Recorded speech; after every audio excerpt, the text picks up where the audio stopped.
Salut. Donc aujourd'hui, je vais vous présenter un petit peu Nexion, Nexion Editor. Euh, donc je vais vous le montrer à partir de mon fichier. Si vous voulez monter un fichier par vous-même, je vais vous conseiller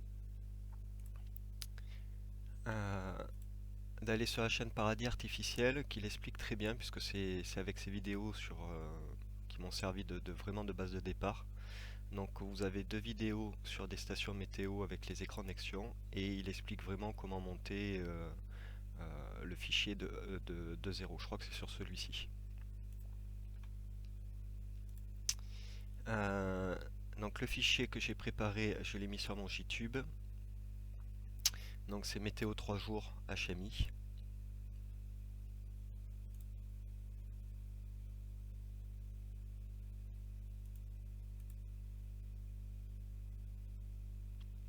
Donc vous pouvez télécharger bien évidemment.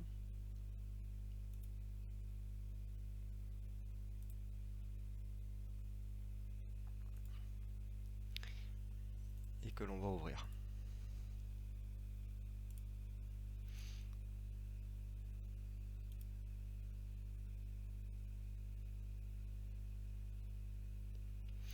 Donc Nexion Editor se présente comme ceci. Donc comme vous avez vu, on vient de l'ouvrir.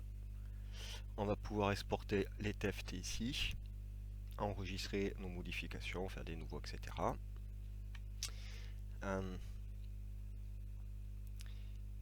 Ce qui est intéressant, donc à l'ouverture, à deux vis ici, vous allez avoir les principales informations, notamment pour pouvoir tourner l'écran en fonction de la disposition que vous avez adoptée, l'encodage. Ici, vous avez donc les différents écrans qui existent de Nexion. Alors, je pense que ça va marcher à peu près sur les écrans de 3,5. Sur les autres, évidemment, ça va falloir partir de zéro, hein. Donc, c'est surtout par rapport à ça. Ici, vous avez un petit zoom qui va vous permettre de travailler avec plus de précision en cas de besoin. Sur cette partie-là, donc là, on va pouvoir insérer en fait nos textes, images, etc. Donc par exemple, si je clique dessus, ça le crée directement. Donc ça, c'est une zone texte. Ici, on va avoir tous les attributs en fait de la zone active ou de la zone qu'on vient de créer.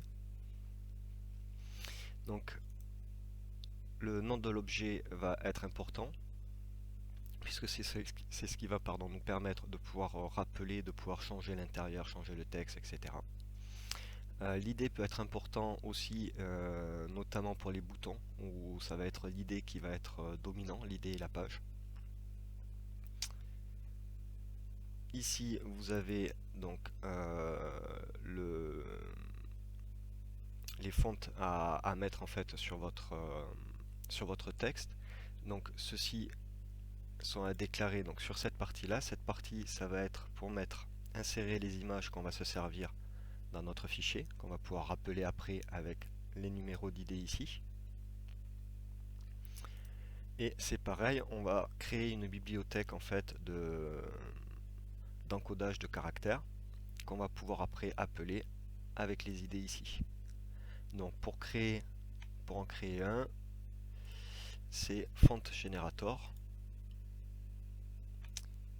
qui va permettre de choisir en fait ce que l'on veut, de pouvoir mettre la hauteur que l'on veut, etc.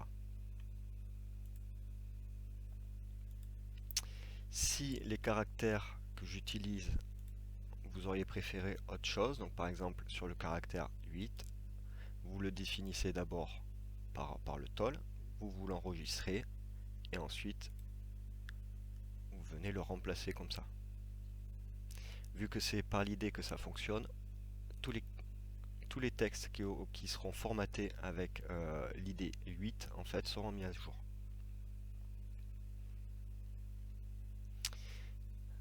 Donc si on en revient à celui-ci, le font, ici, on va pouvoir l'appeler et le changer en fonction de ce que l'on a mis là en appelant l'idée. Comme vous voyez là, il a un fond blanc. Donc pour travailler en fait votre image et faire en sorte comme s'il avait de la transparence, puisque je suis sur un basique qui ne gère pas la transparence, donc les gifs transparents sont tout vilains avec un fond que l'on peut définir mais un fond opaque. Donc il va falloir jouer en fait sur les découpes pour pouvoir simuler une transparence. Sur le texte, ça, le logiciel le gère quand même. Donc là on est en solid color, blanc, noir, etc. qu'on peut changer ici. On peut mettre une image en fait une image de fond, mais on peut aussi découper l'image de fond.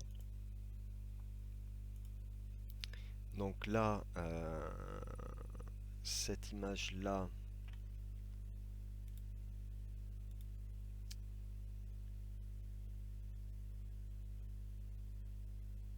c'est celle-ci. Donc c'est la ID 0.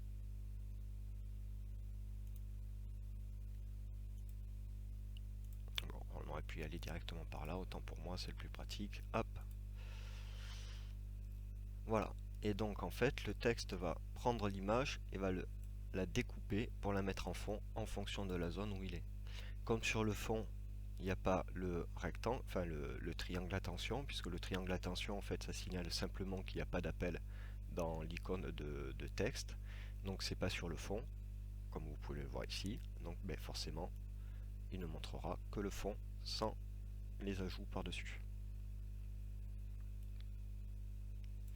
De la même façon, là j'ai fait des boutons qui sont transparents. Attendez, je vais hop.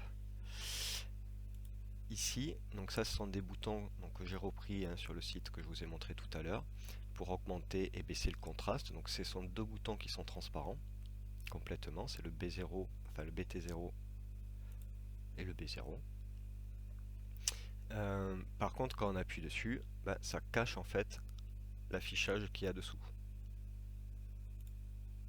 Donc, comme je l'utilise assez peu, c'est vraiment deux boutons cachés qui vont nous servir à de temps en temps pouvoir gérer notre contraste. C'est pas forcément très grave. Donc ici vous avez les pages. Donc pour changer de page c'est assez simple. Donc là en fait j'ai mis un changement de page sur le cadre en fait des clients. Donc c'est aussi une page cachée. Et on va mettre un touche press event page 1. Donc il n'y a pas plus simple. Et quand on va le cliquer dessus, on va pouvoir accéder à la page 1 qui sont ici.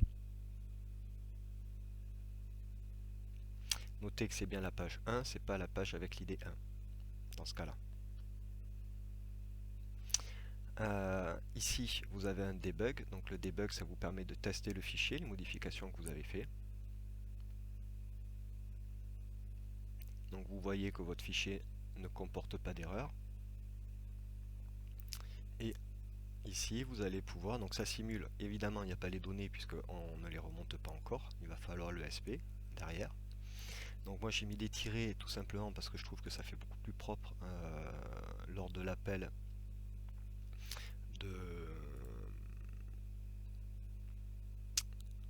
lors du premier affichage, puisque ça met quelques secondes avant de remplir en fait les différentes données. Au début j'avais mis un 8.8. Bon voilà, je trouvais que ça faisait un petit peu plus dégueulasse, donc je suis revenu à mes petits tirets. D'un autre côté, les tirets ne sont pas les plus pratiques comme vous pouvez le voir pour faire la mise en page.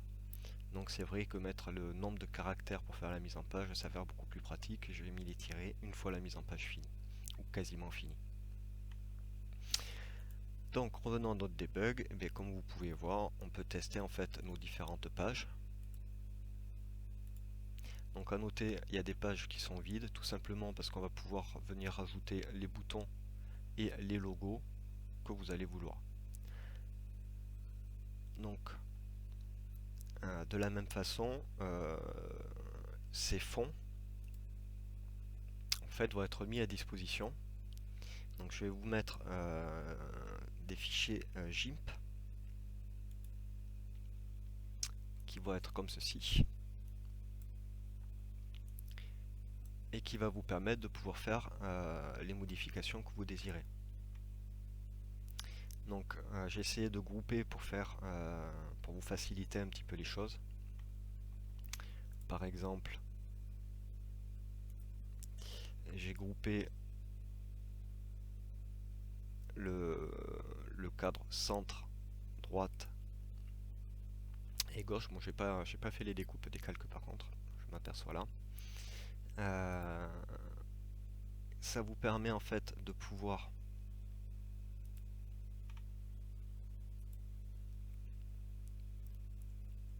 déplacer l'ensemble avec les icônes.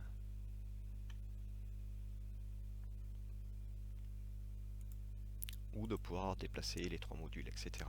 Je les ai groupés, c'est vraiment beaucoup plus facile en fait à travailler comme ça.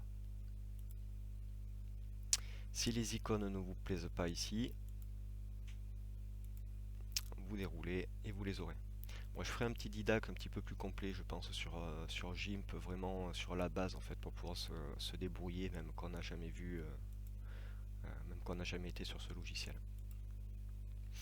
Je voulais surtout vous dire qu'en fait, avec le fichier, vous allez pouvoir modifier le fond.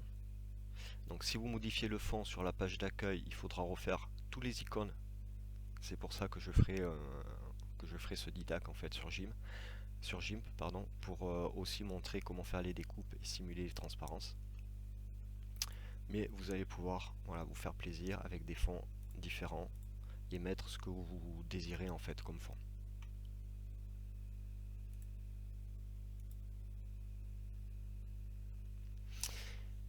Donc, on va insérer, enfin j'ai inséré déjà tout un tas de petites choses. Donc ça, c'est un cadre d'image avec un pic à 101 en fait. Donc hop, 101, on va le chercher ici. C'est celui-ci. Donc en fait, c'est l'alerte de la foudre dans ce cas-là. Cette icône qui après va être remplacée en fonction des appels que l'on va faire avec le SP. Ici, donc ça sont des données, enfin ces deux-là, puisque j'ai remplacé celle-ci par des UV, je trouvais inintéressant l'analyse du gaz en fait intérieur, mais ces deux données en fait sont sur des capteurs internes. Donc si vous les avez pas, vous pourrez très bien remplacer par autre chose, notamment en remplaçant les icônes et en remplaçant cette icône par autre chose en fonction de vos besoins. Ou mettre trois boutons si vous préférez. Enfin, il y a vraiment, vous aurez la possibilité de faire à peu près ce que vous voulez.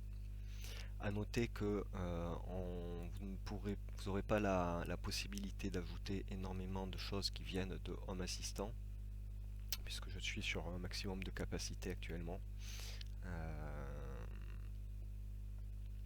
Mais par contre, vous pourrez faire le nombre de boutons que vous souhaitez ou enlever des choses et les remplacer par d'autres choses qui vous sembleront plus judicieuses. Ici, ce sont les scripts qui vont être appelés par le bouton. Donc on a simplement à mettre un send complement ici, à cocher les deux cases pour signaler en fait que ça va communiquer. Et pareil pour tous les autres. Notez bien donc l'idée et l'objet name qu'on aura besoin après dans notre fichier. Les gauges, bon, c'est tout simple aussi, ça faut juste envoyer en fait un numéro, l'angle que va afficher le curseur. J'ai fait une vidéo dessus, donc rien de bien dramatique. C'est comme si on l'affichait en numéro, en texte comme ça, sauf que c'est un chiffre qu'on envoie. Donc vraiment rien de dramatique. Alors, vous notez que j'ai renommé la plupart, certaines ne sont pas renommées. Donc beaucoup sont simplement les annotations, mais il y a peut-être des petites choses. Voilà, le T15 ici, qui est la vitesse du vent, que je n'ai pas nommé, mais qui peut être, enfin, de toute manière, comme vous allez remplacer aussi les cadres, bon. Ici c'est pareil, je les ai pas remplacés, mais ça c'était pour avoir une meilleure lecture. Le T12, T9, T13, T10, etc. Vaut vraiment mieux les renommer quand même. Mais d'un autre côté, pour le codage, il fallait que je clique dessus pour m'assurer que ce soit le bon. Bon. Oui. Donc autre chose, si par exemple vous voulez décaler les données ici, mais que vous voulez respecter, on va dire, leur mise en page, donc vous pouvez, avec le contrôle, prendre le nombre que vous voulez et les déplacer tous ensemble. Vous pouvez aussi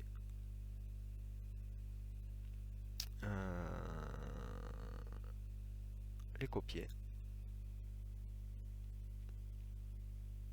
Donc, par exemple, hop, on va se créer une nouvelle page et les coller. Comme ça, en fait, ça vous garde vraiment toute la structure. Si, donc pour créer la page, on veut mettre un fond, on insère donc une image. On va chercher le fond que l'on désire.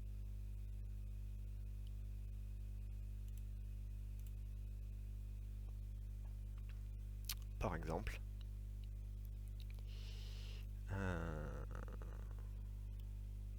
Tout simplement.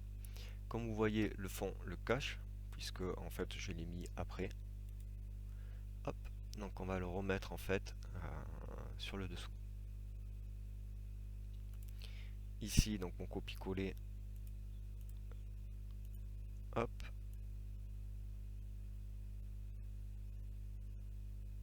On va pouvoir se le remettre comme ça. Et par contre, il faudra changer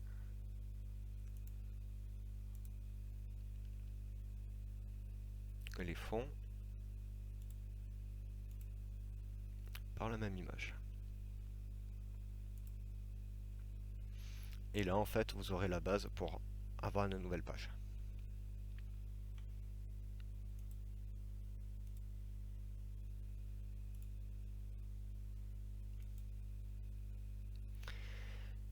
Donc, tout, enfin pas tous, la plupart de ces cadres-là, tous ceux qui vont changer, vont être déclarés donc dans notre fichier.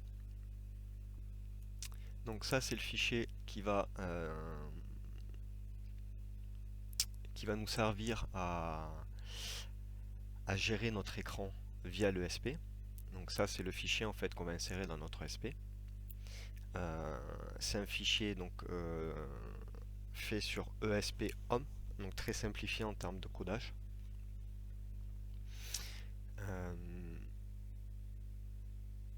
Donc ici, c'est l'appel en fait pour dire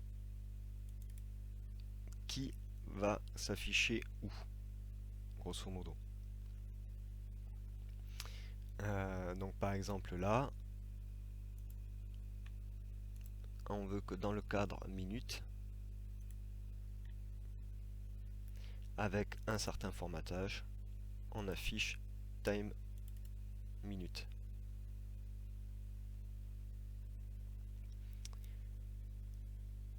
Si ici pour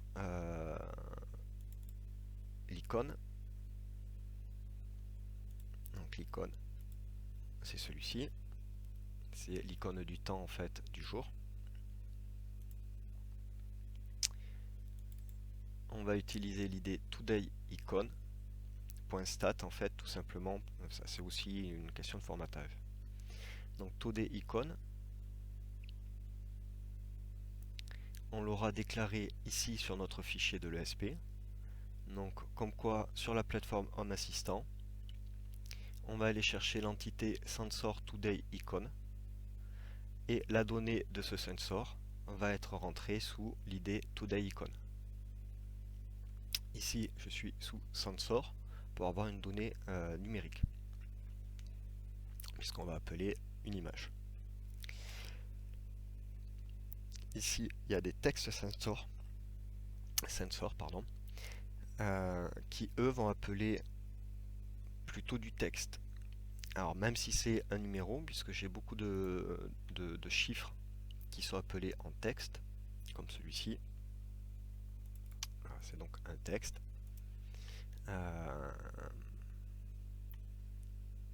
Alors que c'est un numéro qui va s'afficher, mais peu importe en fait, il faut juste que les deux correspondent.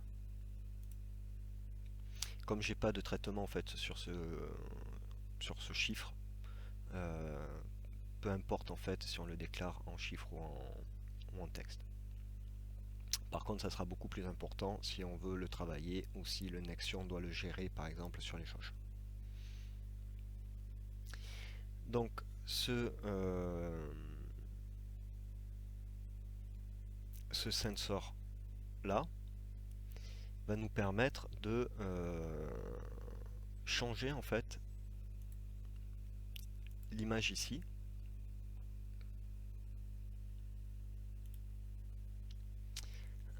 Hop. Voilà, parce que là en fait commande printf, donc là on va lui demander de changer en fait l'image du l'image icône et donc de cette idée. Cette idée va donc devoir en fait le capteur que l'on va récupérer va devoir appeler le numéro de l'image que l'on veut mettre en fonction du temps. Ce que je veux dire par là, on va le préparer en fait dans notre fichier de configuration. Alors est-ce que ouais, normalement je devrais l'avoir ici justement. Ici, donc pour la préparation de l'icône,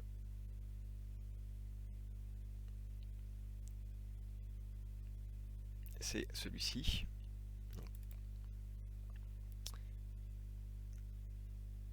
Et vous voyez que c'est le numéro en fait qu'on va devoir venir chercher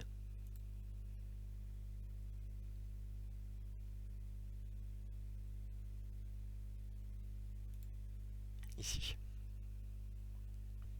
Comme vous avez noté, l'icône n'était pas le bon. Donc ça me permet en fait aussi de vous dire de faire très attention au niveau des adressages. Donc notamment actuellement j'ai des images qui ne servent pas, qui ne servent plus. Mais la difficulté c'est que si je les enlève, ça va décaler en fait complètement les idées. Idées qu'on utilise après dans nos fichiers de script. Ici. Donc voilà, faut vraiment faire attention à ça, la modification enfin, la suppression des images est vite problématique et demande vite à refaire enfin, tout le code en fait qui appelle les images qui sont les suivantes. Donc vraiment attention à ça. Par contre, au niveau des images, comme les fonds de tout à l'heure, vous faites un clic droit et vous pouvez les remplacer par une autre icône que vous désirez. Au niveau des images, donc si vous faites des icônes, donc là je suis en 120 par 120, si par exemple vous voulez travailler en 256, donc au début je m'embêtais à les mettre à la bonne dimension de l'appel ici, donc pas besoin. Vous faites un... Alors c'était comment? On va pouvoir la modifier, voilà, un double clic, on va pouvoir la modifier, l'éditer ici et la tailler en fait en fonction de la proportion que l'on veut.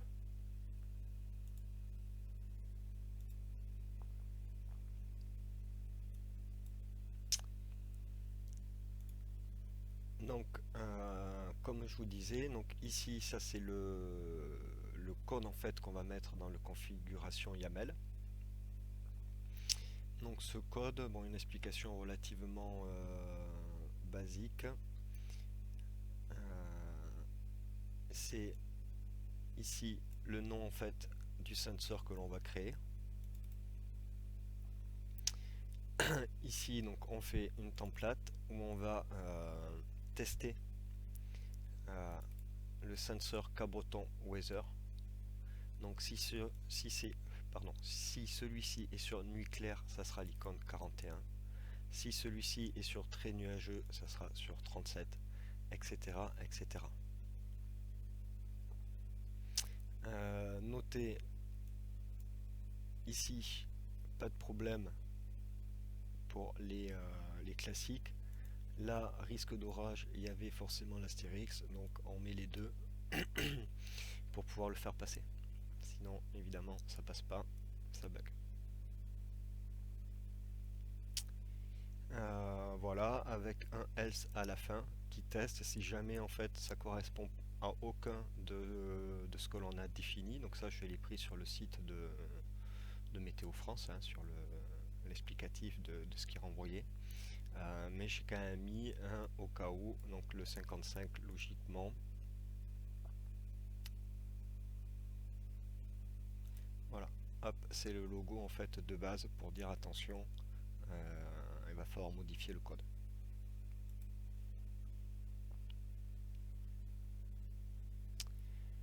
Donc voilà, je pense que j'ai à peu près tout dit sur ce que de ce que je voulais sur Nexion Édition pour l'instant. Je vais quand même ouais, juste vous montrer. Donc moi sur mon écran j'ai pas pris le, enfin, le transmetteur en USB pour pouvoir le programmer directement. Donc je passe par une carte par une carte SD pardon. Une fois que vous avez fait les modifications ou autre, TFT output.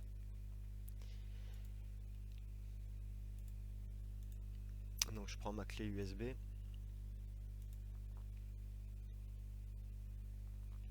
Et on l'exporte. Donc ça va prendre un petit peu de temps. Hein. Plus il y a de fichiers, plus ça prend de temps.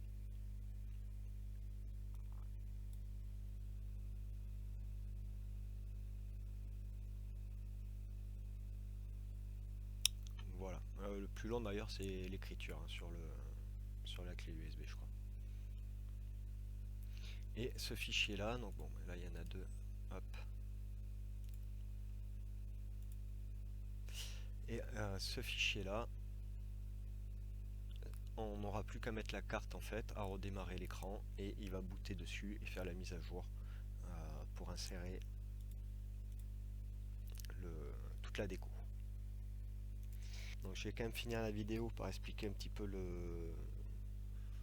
l'architecture que je propose. Hein. Évidemment, ça sera à mettre au goût du jour, à votre goût. Notamment ce cadre-là, j'aurais peut-être mis moins d'informations et un petit peu plus gros en fait pour finir. Bon, de toute manière, c'est au goût de chacun et surtout en fonction de ce que l'on a besoin. On peut très bien imaginer plus de boutons sur la partie centrale pour avoir une meilleure gestion. Comme j'ai assez peu de gestion domotique pour l'instant, je les ai rejetés sur les pages en fait suivantes. Donc ici évidemment ça sera l'icône du temps actuel ou du temps du jour on va dire. Ici il y a de quoi faire un bouton. Donc Start PC c'est pas forcément la meilleure idée pour moi. C'est à changer en fonction où on peut faire un petit appel ici avec un petit texte je pense qu'il reste encore. Mais c'est plutôt pour avoir peut-être une interaction, au moins une interaction sur l'écran d'accueil, je pense que c'est quand même ça servira. Donc ici le texte de pluie, donc le texte de pluie on va se le préparer. Ça va simplement en fait dire s'il n'y a pas de pluie prévue sur une heure par Météo France ou quand est-ce qu'est la prochaine pluie, donc dans 5, dans 10, dans 15, dans 35 minutes, etc. qui va arriver. Ici c'est donc en texte. Ici c'est la pression atmosphérique. Ici température extérieure, humidité extérieure, vitesse du vent. Ici, donc ça c'est les alertes Météo France, donc l'alerte principale, vert, jaune, rouge, donc qui va signaler si notre région en fait a une alerte ou pas. Ici, c'est un cadre texte défilant qui va rattraper en fait quelles sont les alertes qui sont déclenchées. Par exemple, si l'alerte orange c'est dû au vent, si c'est dû à la neige, si c'est dû à des inondations ou autre. Ici, dans ce petit cadre-là, c'est le pourcentage en fait de chance qu'il va pleuvoir. C'est lié plus ou moins, mais ça donne quand même une certaine incertitude ou certitude aux données que l'on reçoit.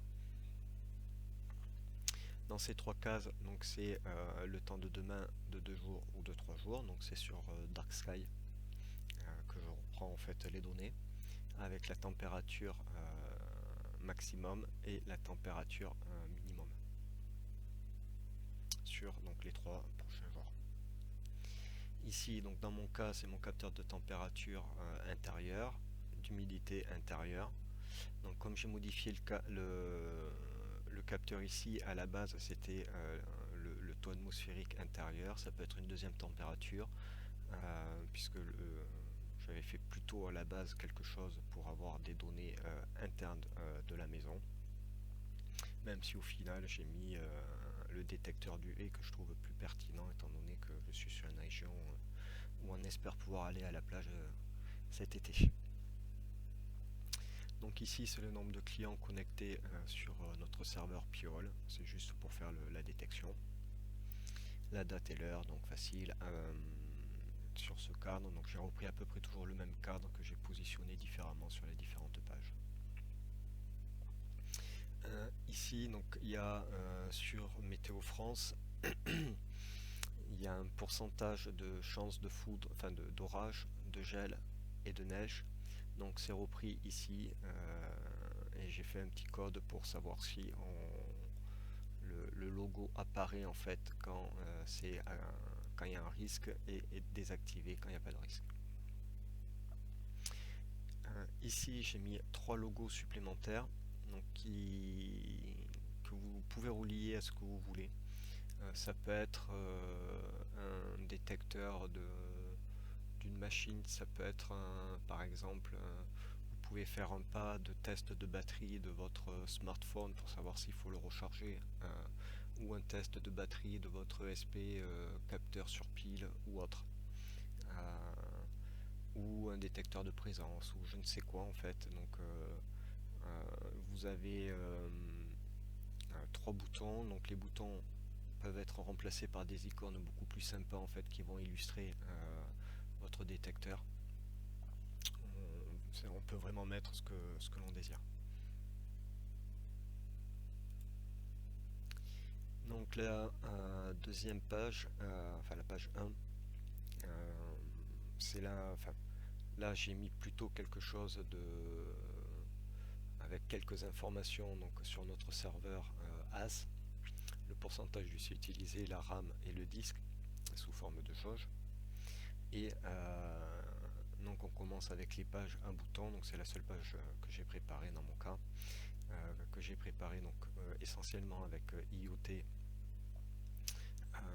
Link, à part pour le reboot de AS que j'ai pris sur Paradis Artificiel, pardon. Évidemment, vous pouvez remplacer par ce que vous voulez. Les textes, j'ai choisi de les colorer en fait, c'est pas tellement pour la beauté, c'est plutôt pour faire attention en fait de ne pas cliquer sur les reboots, que ce soit vraiment bien voyant. Donc au final, voilà, j'ai mis en vert ce qui était pour allumer et en rose le reste.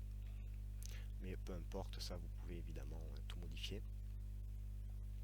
Les icônes ici, vous pourrez les remplacer par ce que vous désirez. Donc sur les autres pages, ils n'y sont pas, mais comme je disais tout à l'heure, il y aura un petit didac en fait pour présenter comment les mettre, comment les présenter. Donc plutôt sur le fichier GIMP que je trouve plus pertinent plutôt que de mettre un bouton supplémentaire par ce biais-là. Mais bon, on peut aussi par ce biais-là, sans aucun problème, s'ajouter une petite picture et se faire l'icône qui va avec. Donc pour la présentation des pages, ici c'est la déclaration, en fait, le nom de la page sur laquelle on est, histoire qu'on puisse s'y retrouver. Et surtout, ça permet d'avoir une page supplémentaire.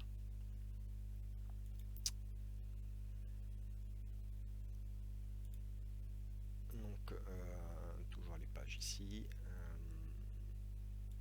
Les boutons là ne sont pas déclarés